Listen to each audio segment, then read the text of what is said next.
and welcome to the first episode, Season 1 of Cookie Monster and Felicia surviving on H1Z1. This particular episode, what I'm going to be covering is the very basics of the game mechanics.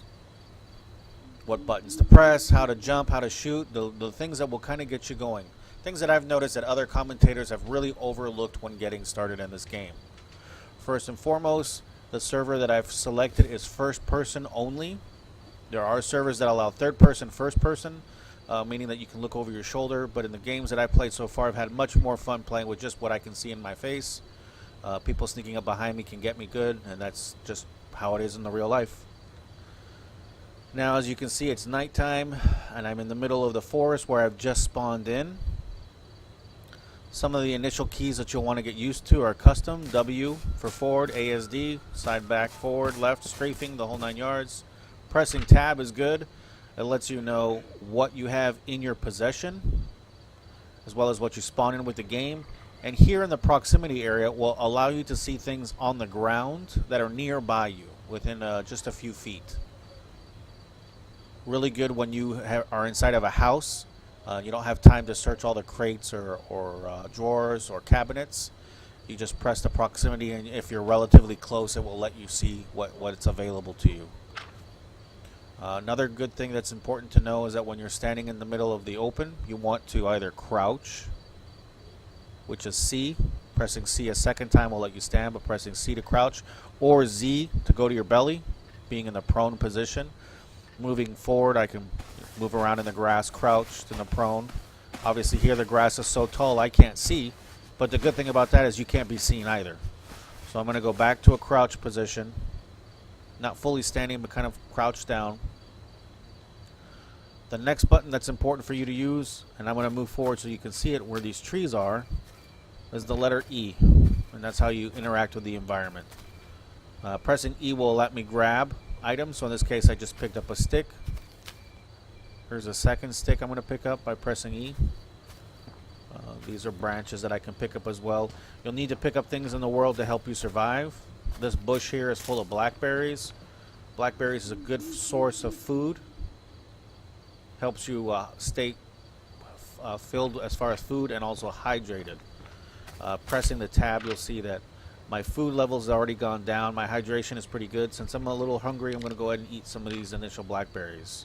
Now to do that, I'm just highlighting with my mouse, right-clicking, and then selecting the option that's appropriate. Now I've got primary, secondary, tertiary, and those are the things that I can use to interact with the world as far as fighting is concerned. Here, I don't have a branch, but if I did, I could put it in my secondary, and I could use a branch to basically attack a wolf or defend myself from a zombie or another player.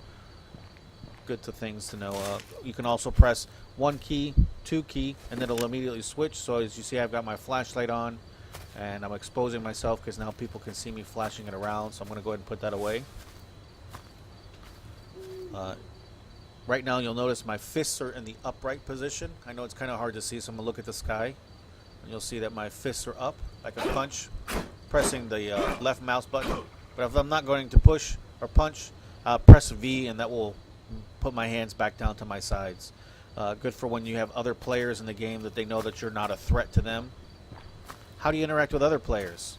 Pressing the number 4 on your keyboard, and that's the 4 in the number pad zone, or the center mouse key. If I press the center mouse, you can see my name. Hello, hello, anybody nearby? I'm friendly, please don't kill. I'm going to go ahead and stand back up by pressing C. And I want to cover some distance really fast. You notice I'm not going too quickly, but I am running. Holding the shift key will allow me to sprint. Now some people don't have the dexterity to hold the forward and shift to sprint at the same time. So a viable option is to press the plus equal sign, and that will just allow you to basically in an auto run. You can let go of both your keyboard and mouse, and you'll just continue to run. You can go into your menu. You cannot craft, you cannot eat while you're running or sprinting, so you'll have to come to a complete stop. And I'm coming up to what looks like a road.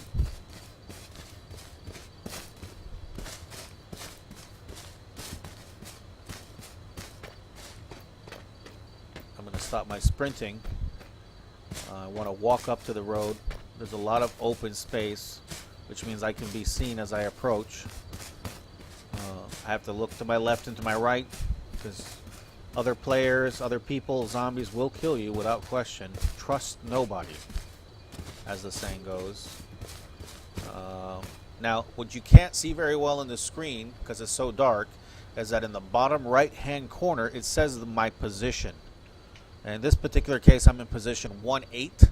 1-8. Now I'm pressing M on my keyboard, I get the map. The map shows me that I'm in 1-8, so, or rather I-8. Sorry about that, I-8. And it looks like I'm near this church and some unfinished houses. So pressing M a second time, I'm going to make the map go away. It looks like the church is directly in front of me. That slow moving thing in front of me is definitely a zombie. And there's some houses up to my right. Something that you should know as well, when you press the tab key to go into your character's loadout, there is an item for discovery. Now, as you find things in the world, you can make, create, craft, as they should call it. And if you just drop them in here, it'll let me know. So I found 3 sticks. I'm going to discover. And this is going to let me know, oh, I can make arrows out of these sticks. That's good to know. Now, if I can make arrows, that's going to lead me to believe I can make a bow. But not only have I have bows, but there's other things as knives, hatchets, axes. There are rifles and pistols. You can make and create food. So I'm going to slowly work my way over here. I see a car. Don't want to move too quickly, because if I move very fast, I'm going to grab the attention of the zombie.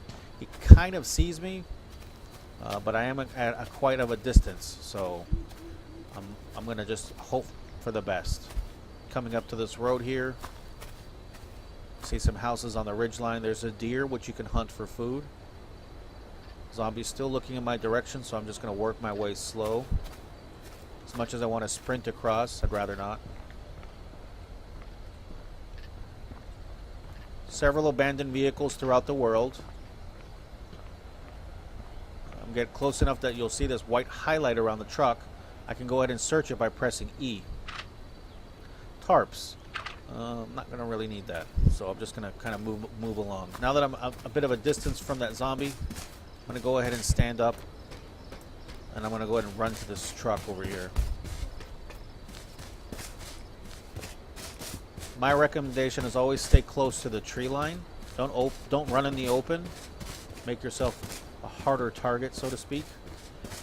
You don't want to make it easier for other players to kill you, because whatever you're carrying on your body, they can take from you. Let's crouch down. Check this van. Oh, excellent. So I found myself some scrap metal. So I'm going to double click on it to take it, and as well as a strap of cloth. I'm going to come here to discovery. I've got a stick, got some metal. I'm going to discover, and great. Now I can make myself a hatchet. Now coming here to crafting, I'm going to go ahead and select it, and you'll see now that the items that I can create are highlighted in green. If I can craft it, but I don't have quite enough of it, you'll notice that it's got a little bit of green, but not as much. So I'm going to go ahead and make a hatchet, craft real quick. Now it's in my number 3 spot. I'm going to go back to my loadout, and I'm going to move it back into my primary. That way, in case I get attacked by an animal or another player, I have at least some sort of protection. And here it is. Left mouse will allow me to swing it in the air. What I really need to do is find some more cloth. Ooh, bad news for me. Looks like there's a base already here. There's a truck right there. I'd really like to take my chance in this house. So I'm just going to sprint up here. Let's just hope that there's no one nearby.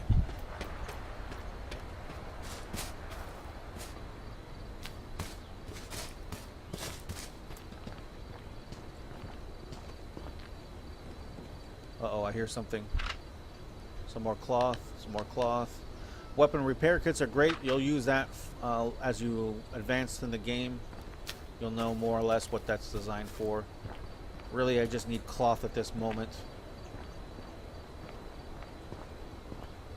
I'm gonna investigate this truck. No, I'm not good. So I'm going to go back into my main inventory. Let's see what I can make. I've got a few sticks left, a little bit of cloth. I'm going to do a discover. Now I can make myself a bow. Highlight the bow and craft. And there we go. And checking my loadout, looks like it's gone into my third position, so I'm going to move these around. Obviously, a bow is no good without arrows. So now I'm going to go ahead and craft myself some arrows. And that, for the most part, is it. I mean, that's just how you need to get started. Just start off with a very minimum items. Just searching around really slowly, making sure there's no one near me. I'm going to take a chance and move my way towards this house.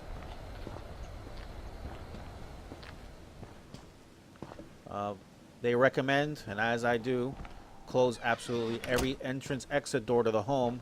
Zombies will try to find you no matter what. So if they're chasing you and you run in through the front, back door's wide open, they will walk around the house and come and get you. So it looks like all of the doors here are closed. And now it's just a matter of searching the remainder of the house. So I'm off to a good start. Got myself a little bit of food. I've already got myself some weapons to survive. And that's the end of first episode. Now you're wondering what comes next. Now I got to find my partner in crime, Felicia. She's somewhere else here in the map. I know that I'm in I-8. And I think the last I heard, she was over here in this unfinished home area. I'm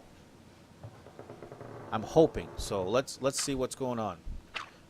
If you have any questions, you want to know what's going on, if you have any tips and advice, I'm always open to those tidbits of information.